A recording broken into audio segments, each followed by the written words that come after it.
અમરેલી શહેરના ધમધમતા tower road પર આવેલી પંજાબ નેશનલ બેંક પીએનબી ની મુખ્ય શાખા બહાર કાર્યરત એટીએમ કેબિનમાં પ્રાથમિક સુવિધાના અભાવે ગ્રાહકો ભારે હાલાકી ભોગવી રહ્યા છે અને બેંક પ્રશાસનની દેખરેખ સામે ગંભીર સવાલો ઊભા થઈ રહ્યા છે।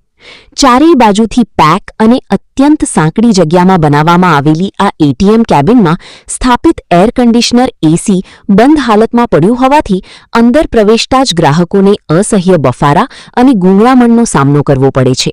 ડિજિટલ અને ઝડપી સેવાઓના દાવા વચ્ચે પોતાના જ નાણાં ઉપાડવા આવતા ખાતેદારો, ખાસ કરીને વરિષ્ઠ નાગરિકો અને મહિલાઓ માટે આ બંધિયાર કેબિનમાં થોડીવાર પણ ઊભા રહેવું જોખમી બની ગયું છે।